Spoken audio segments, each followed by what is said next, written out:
Halo teman-teman, bergabung lagi dengan Andri Tunggal di sini. Dan kali ini kita akan sama-sama membahas tentang satu topik yang saya yakin Anda sudah saksikan sama-sama di thumbnail.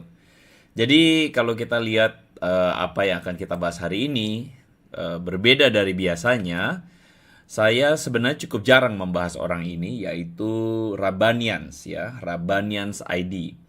Yang sebenarnya dalam video kali ini saya melihat bagaimana dia itu mencoba untuk kemudian memunculkan sebuah wacana tentang adanya kisah tentang Yesus orang atau Yesus versi Yunani, ya. Yesus dari Tiana, ya. Dan kemudian dia seakan-akan mengemukakan video ini dan ingin mengatakan bahwa apakah dengan keberadaan kisah kisah dari Yunani ini yang mirip dengan Yesus ini membuktikan bahwa dengan kata lain tersirat bahwa kisah di dalam Bible Kristen itu adalah kisah yang asli atau tidak, karena ternyata ada kesamaannya begitu ya. Dan apakah dengan demikian berarti kisah itu kisah dongeng? Nah, video yang kita akan bahas ini adalah video yang diangkat dari videonya Rabanian sendiri, Yesus versi Yunani versus Yesus versi Kristen, ya. Kisah hidup yang mirip, siapa yang benar dan sebagainya. Dan kira-kira seperti inilah videonya. Mari kita dengarkan sama-sama teman-teman. Diceritakan bahwa ada seorang tokoh yang sebelum ia lahir sudah diakui akan menjadi seorang yang hebat. Dia akan lahir secara ajaib, dia akan tumbuh menjadi dewasa dan matang dengan cepat. Anda bisa mendengar bahwa mirip-mirip ya. Kita lanjutkan ya.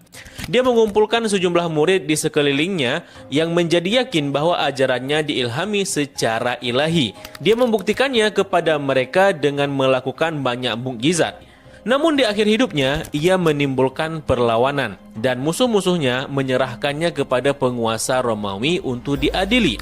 Namun setelah dia meninggalkan dunia ini, dia kembali menemui para pengikutnya untuk meyakinkan mereka bahwa dia tidak benar-benar mati, melainkan hidup di alam surga. Sepintas, deskripsi cerita ini mengingatkan kita pada sosok yang diceritakan dalam Bible yang disebut sebagai Yesus Kristus. Akan tetapi teman-teman, cerita ini sebenarnya kisah yang ditulis oleh Bart Ehrman, Did Jesus Exist? The Historical Argument for Jesus of Nazareth. Walaupun deskripsi ceritanya itu mirip, akan tetapi yang diceritakan itu bukanlah sosok Yesus Kristus, melainkan tokoh lain yang kisah hidupnya identik dengan kisah hidup Yesus Kristus sendiri. Dia adalah Apollonius dari Tiana, seorang filsuf pagan, penyembah dewa-dewa pagan. Kisahnya ditulis oleh seorang pengikutnya yang bernama Philostratus, dan kita masih memiliki bukunya sampai sekarang yang berjudul The Life of Apollonius of Tiana. Yesus bukanlah satu-satunya orang yang dikenal sebagai anak Tuhan yang melakukan mukjizat. Begitu juga dengan Yesus. Dia sama seperti mereka. Sosoknya itu diciptakan. Anda barusan mendengar bagaimana Rabanians memberikan sebuah wacana bahwa gue ketemu nih literatur yang bilang bahwa ternyata ada kisah-kisah yang lain selain Yesus. Gue ketemu nih ternyata ada kisah-kisah yang lain selain Yesus yang sepertinya mirip. Dan kalau kisah-kisah yang seperti itu diciptakan, berarti apakah mungkin? Dan sebenarnya lebih mengarah, si Sulfan ini ingin bilang bahwa ya, memang itu adalah ciptaan begitu ya. Nah teman-teman, tentu hal ini adalah sesuatu yang menurut saya layak sekali untuk kita bahas. Itulah sebabnya kenapa video kali ini saya berikan judul Yesus Yunani versus Yesus Arab versus Yesus Kristen. Ada kisah Yesus Yunani, ada kisah Yesus dari Arab yang dalam hal ini mengarah kepada Isa alaihissalam versi Islam, dan Yesus di dalam kekristenan yang seperti ditulis di dalam Bible. Manakah yang benar? Dalam video kali ini saya ingin mengajak Anda untuk sama-sama melihat dengan logika berpikir yang jernih, bukan hanya sekadar diambil sepotong-sepotong dan cocok logi, tetapi kita akan memberikan sebuah jawaban terhadap orang-orang yang cari masalah sama kekristenan. Kita bikin mereka nangis di pojokan, dan kita akan iris tipis-tipis sesudah yang berikut ini.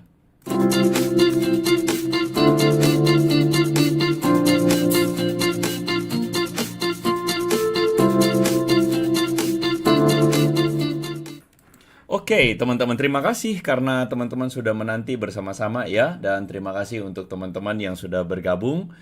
Ya, sebenarnya saya harus mengakui dulu di awal bahwa sebenarnya video ini tidak benar-benar saya siarkan secara live, tetapi ini adalah sebuah rekaman ya. Saya mohon maaf kepada teman-teman yang sudah gabung, karena saya tidak akan bisa menyapa Anda semua satu persatu pada saat siaran ini ditampilkan, karena tentu saja tidak secara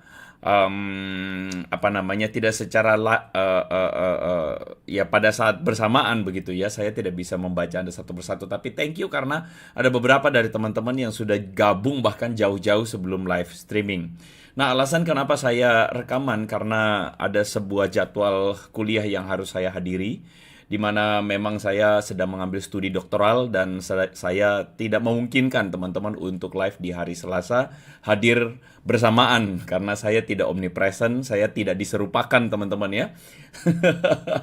Buat yang tahu tolong komen dong maksudnya apa. Jadi saya tidak bisa diserupakan, saya memang seperti ini saja dan memang pada akhirnya saya harus ikut kuliah doktoral sambil ya karena itu saya rekaman begitu ya teman-teman ya.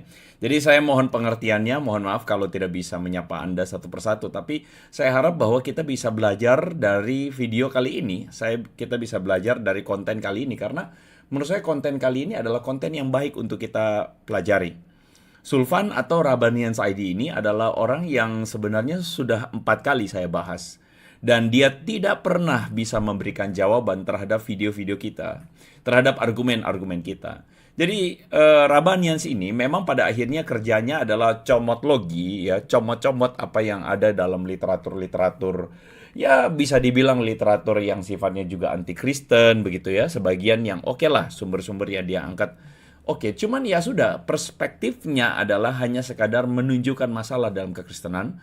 Tapi kemudian sebenarnya ketika kita gali lebih lanjut, masalah yang dia pikir ada di dalam kekristenan itu adalah masalah yang kalau kita arahkan kepada imannya atau agamanya, akidahnya, maka itu akan sangat bermasalah sekali. Misalnya beberapa konten-konten ini saya sudah taruh linknya di deskripsi. Teman-teman nanti bisa mengecek sesudah siaran ini ya teman-teman ya. Nah cuman ya dalam kali ini Rabanian sekali lagi tidak belajar dari kesalahannya. Jadi dia ingin membuktikan klaim Islam dengan mengais-ngais bukti kesalahan dari Bible Kristen. Ya, dan dia kali ini mengangkat seorang tokoh namanya Bart Ehrman yang adalah punya jejak akademik ya sebagai seorang profesor perjanjian baru, dan kemudian kata si Rabanians ini adalah Bible ini dongeng ya. Kira-kira seperti itu mau bilang itu bahwa kisah Yesus itu dongeng. Nah, jadi kalau Rabanians kamu mendengarkan siaran ini atau teman-teman Rabanians atau Rabanians fanboy mendengarkan siaran ini, saya mau bilang maaf nih ya, maaf. Hati-hati, nanti kamu ketampol. Kamu ketampol dengan apa? Kamu ketampol dengan jurus kamu sendiri. Nah, dalam hal ini teman-teman saya harus segera harus segera memberikan sebuah penjelasan karena Rabanians mengutip buku di Jesus Exist ya. Ini adalah sebuah buku yang ditulis oleh Bart Ehrman, dan di dalam buku ini ada argumentasi yang Anda barusan dengar tadi. Ketika dia mengangkat tentang Apollonius of Tyana, lalu kemudian dia menyamakan kisah itu dengan kok mirip dengan kisah Yesus, dan kemudian Ehrman dalam analoginya di dalam argumentasinya ingin mengatakan bahwa ya sebenarnya kisah Apollonius Tyana ini sebenarnya kisah yang most likely hampir bisa dikatakan, hampir pasti ini dongeng. Nah, cuman kan akhirnya membuat banyak orang itu bias berpikir bahwa, oh kalau Apollonius dari Tyana itu kisahnya mirip seperti Yesus, maka kisah Yesus juga dongeng. Ya, banyak orang saya kira akan bisa berpikir begitu. Dan tentu saja dalam hal ini tidak ada clarity yang diberikan oleh Rabanians, karena memang dia tidak bermaksud memberikan clarity apa-apa. Yang dia mau kasih adalah berbagai macam permasalahan yang ada di Kristen, dia munculin aja. Sorry ya bro Jul ya, kamu dalam hal ini bermasalah ya. Bermasalah kenapa? Karena pada akhirnya kamu akan ditampol sendiri sama argumenmu. Karena apakah dengan mengeluarkan semua argumen-argumen dari Bart Ehrman kamu akan membuat Kristen itu kelihatan salah dan artinya Islam benar? Makanya saya bilang kamu akan ketampol ketika apa? Ketika orang akhirnya mengerti bahwa ada sebuah narasi kontradiktif. Ini contoh ya. Ada dua narasi yang sangat berbeda dan berkontradiktif satu dengan yang lain antara Kristen dan Islam. Misalnya tentang narasi penyalipan. Kita tahu sama-sama bahwa dalam kekristenan, narasi tentang Yesus yang disalibkan adalah sebuah narasi vital.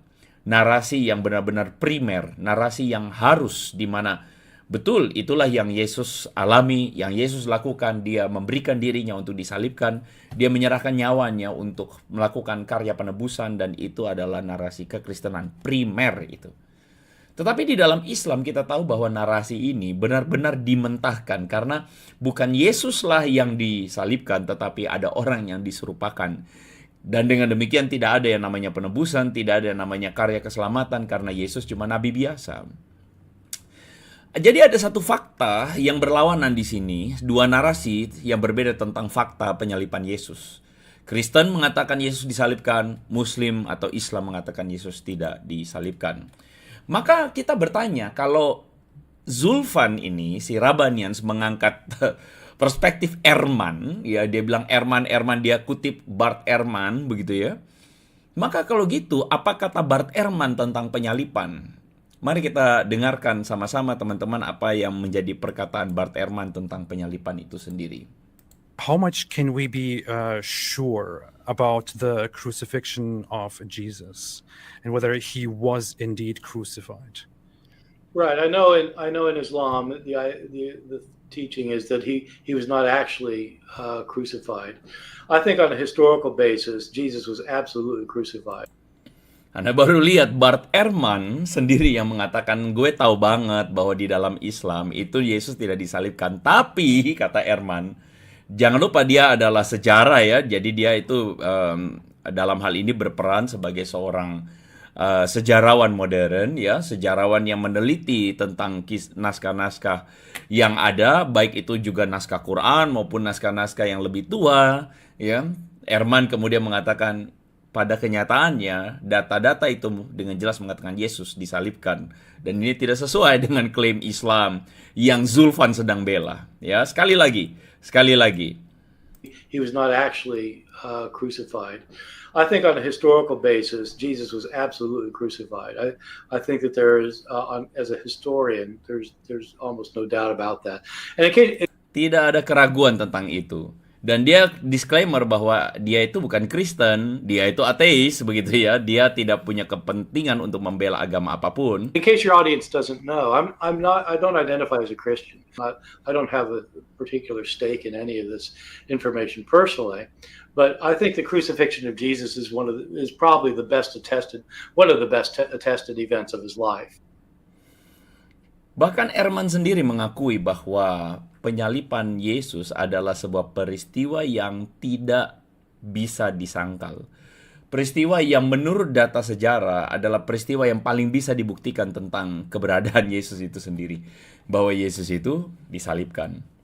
Jadi, alih-alih untuk kemudian menggunakan argumentasi Bart Ehrman untuk menghancurkan kekristenan dengan mengatakan seakan-akan bahwa Bible atau kisah kekristenan itu dongeng, pada kenyataannya Ehrman justru yang mengatakan kisah yang menentang penyalipan atau agama yang menentang penyalipan, kisah Yesus tidak disalib, bagi Ehrman itu adalah kisah dongeng. Sorry ya. Kisah Yesus yang tidak disalibkan itu adalah kisah dongeng, dan itu kisah yang salah. Itu tidak sesuai dengan fakta sejarah.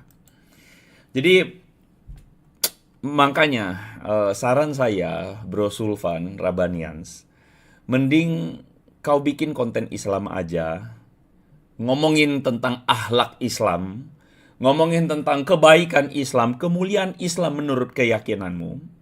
Gak usah bahas Kristen.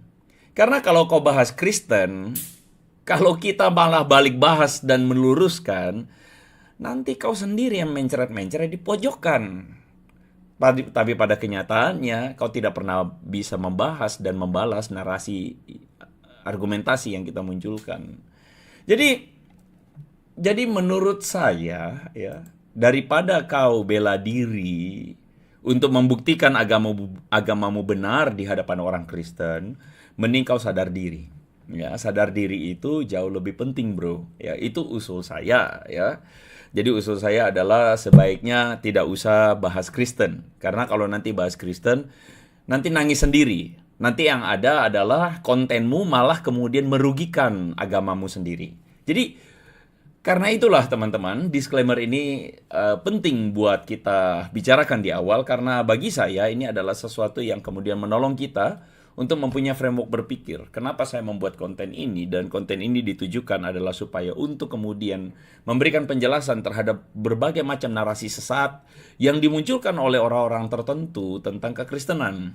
Ya, so teman-teman, sekali lagi maafkan karena saya tidak bisa live kali ini karena saya harus melanjutkan studi doktorat saya. Jadi saya mohon maaf kalau misalnya tidak bisa live di malam hari ini, tapi saya sudah rekaman dan saya tidak bisa menyapa Anda satu persatu, begitu ya. Nah, kita akan masuk ke dalam materi. Karena itu teman-teman silakan ketik gasken di live comment ya. Dan kita akan masuk dalam pembahasan lebih dalam tentang Yesus Yunani versus Yesus Arab dan versus Yesus Kristen. Yesus dari Tiana dalam perspektif Yunani ini, dan Yesus atau Isa alaihissalam versi Arab, dan Yesus di dalam kekristenan, manakah yang benar? Mari kita akan simak sama-sama teman-teman ya. Mari kita dengarkan apa yang menjadi argumentasi atau kata-kata dari bro kita ini ya, teman kita ini. Mari kita dengarkan. Nah, jadi teman-teman, Apollonius dari Tiana itu adalah seorang tokoh historis dari abad pertama Masehi. Dia adalah seorang filsuf, tokoh agama, orang bijak, dan dideskripsikan sebagai seorang pelaku mukjizat paling terkenal di masanya. Di akhir hayatnya, dia ini kemudian dikenakan hukuman mati. Keduanya, mereka ini dianggap oleh para pengikutnya sama-sama juga diangkat ke alam surga. Nah, kisah kehidupan Apollonius itu diceritakan oleh Philostratus dalam karyanya Phyto Apolloni, yang menjadi rujukan utama biografi kehidupan sosok Apollonius ini. Walaupun klaim hubungan antara Yesus dengan Apollonius ini mulai banyak dibantah oleh kalangan apologet dan teolog Kristen, namun hubungan antara Yesus dan Apollonius ini tetap sering dikutip dalam buku-buku yang membahas tentang kritik kisah Yesus dalam Bible. Nah, dalam bukunya Bart Ehrman ini teman-teman, dia sendiri mengakui bahwa Yesus itu benar-benar ada atas dasar temuan sumber-sumber Kristen, sumber-sumber non-Kristen, dan kesepakatan ilmiah. Namun teman-teman, inti kritik dia terhadap kisah hidup Yesus adalah terletak pada Injilnya sebagai sumber utama biografi kehidupan Yesus. Di mana Bart Ehrman itu mempertanyakan, apakah cerita Yesus dalam Bible itu sudah valid dan otentik? Di mana Ehrman berpendapat bahwa keempat Injil kanonik itu tidak ditulis oleh murid-muridnya Yesus secara langsung. Sebaliknya teman-teman, Injil-Injil tersebut ditulis beberapa dekade setelah kematian Yesus oleh penulis anonim yang mengandalkan tradisi lisan yang beredar di masa itu. Ini berarti banyak cerita yang ada itu kemungkinan besar telah mengalami perubahan atau ditambahkan seiring berjalannya waktu. Ini berarti, kata Rabanians, banyak cerita itu mengalami perubahan, pergeseran, penambahan, editing, atau simpelnya adalah tidak sesuai fakta, gitu aja, ya kan? Nah, jadi begini, saya harus kemudian masuk dalam penjelasan pelan-pelan. Saya mengantisipasi bahwa ada beberapa dari teman-teman kemudian berpikir bahwa, oh, kisah Yesus dalam Alkitab itu mencontek kisah Apollonius dari Tiana, ya. Nah, jadi kita mesti balik lagi, apa kata Ehrman secara jelas yang mungkin tidak dijelaskan dengan baik oleh Rabanians ya. Jadi dalam buku tersebut, Ehrman ingin kasih tahu bahwa Yesus dan Apollonius adalah tokoh sejarah. Hal ini meniadakan asumsi bahwa Yesus itu tokoh fiktif ya. Jadi begini teman-teman. Keberadaan tentang historisitas Yesus dan Apollonius itu berbeda dengan deskripsi tentang apa yang terjadi. Apakah tokohnya benar, ada, atau karangan? Ya, itu adalah tentang keberadaan, itu historisitasnya. Tapi tokohnya ini bagaimana, tokohnya ini melakukan apa, tokohnya ini diceritakan seperti apa, itu dua hal berbeda.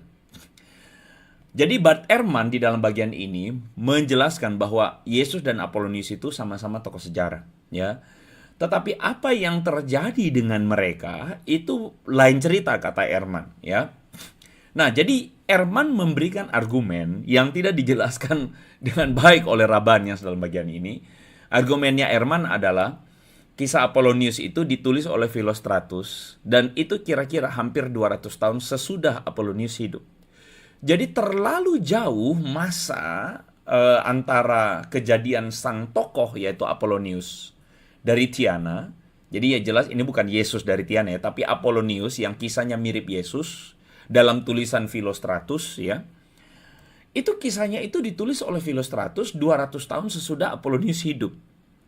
Jadi sebagai seorang sejarawan, Ehrman ingin mengatakan kisah-kisah Apollonius yang seperti Yesus itu sangat mungkin ditambah-tambahin. Artinya Apollonius memangnya tidak begitu. Dia bukan seorang yang bikin mujizat, dia bukan seorang yang melakukan sesuatu yang seperti yang Yesus yang diceritakan dalam diri Yesus. Dia bukan seorang yang lahir dari perawan. Dia tidak melakukan mujizat, dia tidak mati lalu bangkit, atau dia tidak enggak. Kata Ehrman itu ditambahkan karena jaraknya 200 tahun kejauhan. Jadi udah ada banyak penambahan mitos-mitos dan dongeng. Sehingga dalam hal ini, kalau Anda berpikir bahwa Yesus mencontek kisah Apollonius, kebalik bro, ya. Jadi buat Anda yang berpikir bahwa tuh Yesus mencontek kisah Apollonius, kisah Yesus di dalam 4 Injil itu sudah ditulis di abad pertama. Kisah tentang Apollonius dari Tiana yang ditulis Philostratus itu berada pada abad ketiga. Jadi siapa mencontek siapa, ya kan? Yang pasti kemungkinannya sangat besar bahwa kisah Apollonius yang ditulis Philostratus ini mencontek kisah-kisah yang ada dalam diri Yesus. Nah gitu.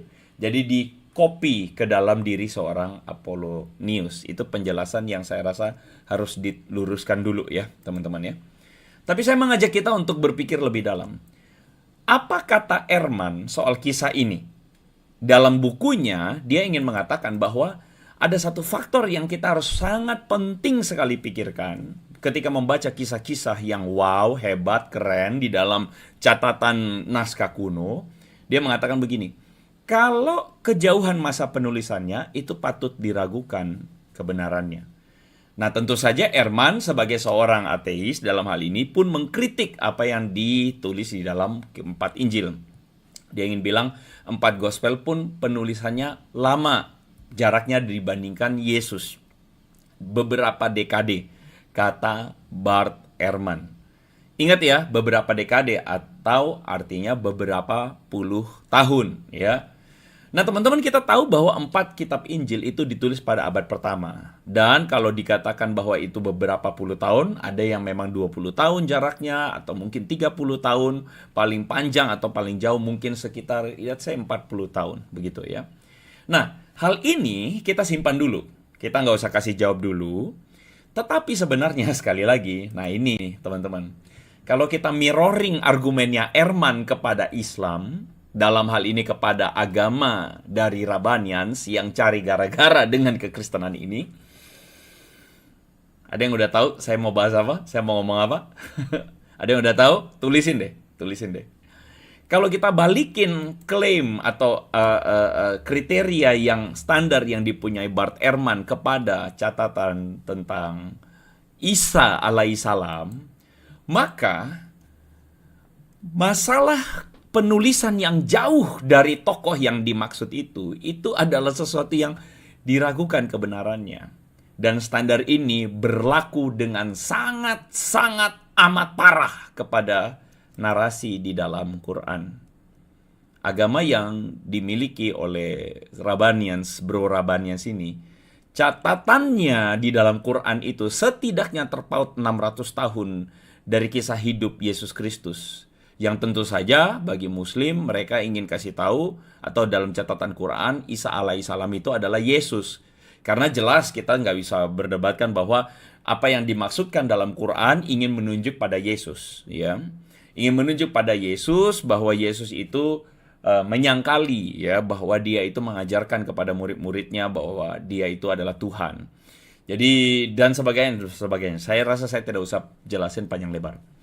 Nah, berdasarkan catatan atau standarnya Ehrman ini, ini ini parah sih. Jadi kalau Muslim pakai argumennya Ehrman, saya itu cuman bisa bilang, ya elah, kalian tuh ngertinya cuman sepotong-sepotong emang ya, nggak bisa paham bahwa sebenarnya standar itu berlaku parah banget kepada kalian. Karena apa? Karena pada akhirnya apa yang ada dalam catatan Quran kalian itu justru kalian mentahkan dengan argumennya Ehrman. Gitu. Jadi kisah manakah yang disebut kisah yang dongeng ya? Masalahnya adalah apa yang ada di dalam kisah-kisah Nabi Isa itu tuh di dalam Islam itu tuh banyak sekali adalah sesuatu yang tidak ada di dalam catatan Kristen. Dalam perspektif orang seperti Ehrman, ini kisah ditambah-tambahkan. Misalnya bayi Isa berbicara membela ibunya Maryam. Lalu Isa yang kecil membuat burung dari tanah liat. Lalu Isa itu cuma mengaku nabi biasa. Dalam hal penyalipan, Isa tidak disalibkan melainkan diserupakan. Kalau yang kayak begini dikasih ke Ehrman, Ehrman bilang apa? Dek, bocil, kejauhan masa penulisannya bocil, gitu loh. Dan dia akan bilang, kisah-kisah kayak gini, yang jauh banget, yang sebelumnya tidak ada bukti dukungannya, di abad-abad pertama, di catatan abad pertama, itu adalah kisah yang mencontek, kisah-kisah dongeng ya. Jadi catatan-catatan tentang bayi Yesus yang bicara, catatan tentang Yesus yang kemudian melakukan mujizat di masa kecil, itu ada dalam catatan Injil Thomas atau catatan Proto-Evangelium kalau nggak salah James ya, kalau nggak salah, atau Syriac Infancy Gospel dan sebagainya. Itu adalah catatan yang berasal dari abad ketiga, catatan yang berasal dari sebagian ada yang abad keempat. Terlalu jauh dari kisah atau terlalu jauh dari objek historisnya, yaitu Yesus di abad pertama. Bagi Ehrman yang kayak beginian, dongeng. Tetapi orang-orang seperti Bro Rabanians ini pada akhirnya cuma mau mengatakan agama kami yang benar. Dan dengan cara dia memakai argumen Ehrman untuk mematahkan kekristenan. Tapi justru sebenarnya apa yang dia pakai justru sebaliknya. Jadi senjata makan tuan. I don't have a particular stake in any of this information personally, but I think the crucifixion of Jesus is probably the best attested, one of the best attested events of his life. Strange thing to think. Well, it is. And it didn't start with Islam. It actually there's a Christian teacher in the 2nd century named. Jadi Ehrman itu sebagai seorang sejarawan dia mempelajari catatan-catatan yang lain dan dia bilang sebenarnya kisah Yesus tidak disalibkan itu tuh adalah catatan dongeng yang dituliskan atau diajarkan oleh seorang pengajar bernama Basilides. Dan Basilides ini adalah pengajar gnostik yang cerita yang dia bikin bahwa Yesus yang diserupakan itu adalah kisah yang melenceng dari data sejarah, melenceng dari fakta sejarah. Basilides, who was a Gnostic. And he wrote a gospel. He wrote a Gnostic gospel. We don't have the gospel anymore. But we have a church father who talks about it. And in his account, what he says is that there was a fellow in the Gospels, Jesus is carrying his cross, and they impel somebody else to carry the cross for him to the place of crucifixion. And according to Basilides, what happened is this other person whose name was Simon from Cyrene, which is in North Africa, Simon Cyrene carries the cross, and when he gets there, Jesus pulls an identity switch. He's the Son of God. He can do miracles. He makes Simon of Cyrene look just like him. And then he looks just like Simon of Cyrene. And so the Romans think they're crucifying Jesus, but they're crucifying Simon. And Jesus is standing by the cross laughing.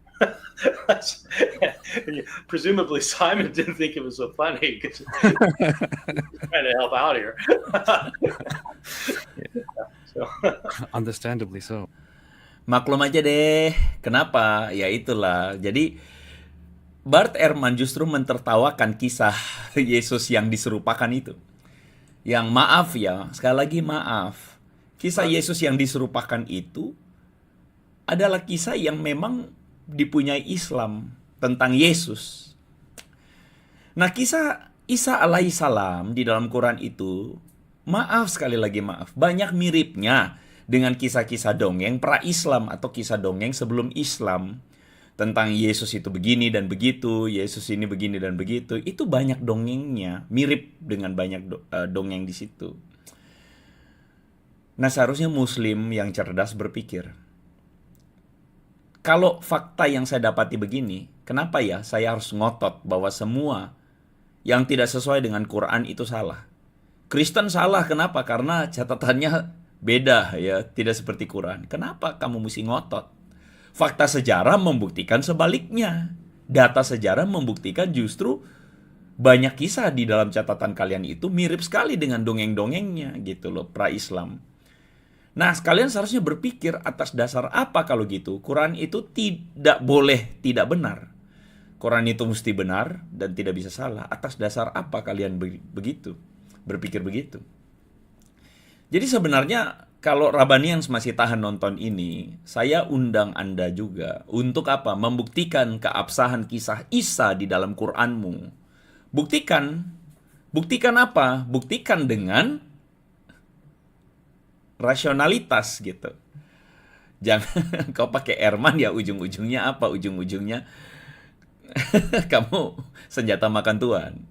Dan saya berharap bahwa argumenmu tidak circular fallacy. Apa itu circular fallacy? Jadi kesalahan berpikir. Jadi kenapa Quran benar? Ya karena Quran firman Allah.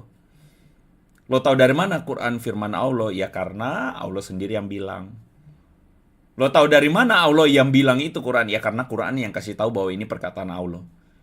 Tahu dari mana ini ada perkataan Allah? Ya karena Quran itu benar. Anda akan muter-muter pada circular fallacy yang sama. Jadi usul saya, saran saya jangan ya. Nah, saya berharap teman-teman yang kayak begini bisa mengingatkan Anda dan mencerdaskan Anda supaya tokoh-tokoh atau orang-orang yang membahasin kekristenan kapok gitu ya. Jadi nggak usah bahas Kristen. Kalau nggak usah bahas Kristen ya kita juga ya Anda urus diri Anda sendiri. Saya juga nggak akan masalahin Anda karena kalian repot dan kepo dengan kekristenan dan masalahnya kepo kalian itu toksik. Keponya kalian itu kepo yang bikin cari masalah sama kekristenan ya. Nah, saya tidak akan lari dari permasalahan karena saya kira penting sekali untuk kemudian memberikan penjelasan bahwa kenapa kalau begitu, apakah seperti kata Bart Ehrman ya, 4 Injil itu adalah catatan yang tidak bisa dipercaya, apakah benar begitu? Dan apakah catatan Yesus versi Bible Kristen adalah catatan yang salah? Saya akan mengatakan catatan 4 Injil tentang Yesus Kristus sebagaimana yang ada di dalam Alkitab Kristen, orang Kristen itu sangat kredibel. Dibandingkan dengan catatan lain, dibandingkan dengan catatan-catatan kuno yang lain, dan dibandingkan dengan catatan yang berbeda dengan kekristenan, Anda akan menemukan bahwa ada begitu banyak bukti eksternal yang mendukung tentang catatan 4 Injil tentang keberadaan historisitas Yesus. Jadi bukti eksternal ini adalah bukti non-Kristen yang menjelaskan bagaimana Yesus Kristus itu adalah tokoh historis, artinya tokoh yang sesuai fakta sejarah itu ada. Jadi salah banget kalau Anda berpikir Yesus itu cuma ada dalam Alkitab, itu salah banget. Anda akan menemukan catatan dari Tacitus, catatan dari Suetonus, catatan dari Yosepus, catatan dari Barbara Serapion, Pliny the Younger, dan orang-orang yang lain tentang Yesus Kristus. Anda juga akan menemukan catatan bahwa Yesus punya murid-murid. Anda akan menemukan catatan bahwa murid-murid Yesus menuhankan Yesus Kristus. Dan ini langsung secara jelas menentang kisah orang yang mengatakan, oh murid-murid Yesus itu diajarkan sama Yesus untuk menuhankan, bukan Yesus ya. Yesus cuma nabi. Anda akan menemukan itu berbeda banget. Dan Anda akan menemukan catatan bahwa murid-murid Yesus dipersekusi oleh iman mereka, oleh karena iman mereka. Secara motif, catatan 4 Injil kredibel. Kenapa? Karena tidak ada untungnya bagi orang Kristen mengarang tentang siapa Yesus atau mengarang ketuhanan Yesus. Itu tidak ada untungnya. Yang ada setelah mereka mengikut Yesus, menuhankan Yesus, mereka dianiaya, mereka dipersekusi. Itu motifnya begitu. Kalau misalnya ada keuntungan dapat jarahan perang, misalnya perang Nia, menundukkan, membebaskan, ya misalnya daerah Persia, lalu atas nama agama Kristen, atas nama Yesus Kristus, lalu kita dapat jarahan perang. Ya mereka bikin agama, bikin Yesus Tuhan itu ada untungnya. Tapi masalahnya Anda bisa lihat bahwa dalam sejarah kekristenan sampai abad Anda bisa menemukan sampai abad yang keempat, sampai akhir abad yang ketiga menuju abad keempat, orang Kristen itu dianiaya semua. Dan catatan Injil sudah ada dari abad pertama. Itu artinya apa? Artinya bahwa sejak awal orang Kristen dianiaya dan mereka menuhankan Yesus. Dan itu tidak ada untungnya buat mereka. Dan yang terakhir teman-teman, faktor di mana catatan Injil yang apa adanya tentang Yesus Kristus. Anda akan menemukan bahwa catatan Injil itu tidak dibuat-buat, tidak dikarang-karang, tapi apa adanya. Banyak catatan kesaksian perempuan yang pada saat itu dianggap lemah, tetapi diterima dan dituliskan. Itu menunjukkan apa? Bahwa sejak awal memang Injil tidak pernah dibuat untuk dikarang-karang dan direkayasa. Tapi apa adanya. Saya harus selesai sampai di sini teman-teman. Saya mohon maaf kalau misalnya tidak bisa berlama-lama untuk membahas, tapi doakan pelayanan ini terus dan dukung dengan share, subscribe, like, dan komen. Dan juga doakan proses studi saya.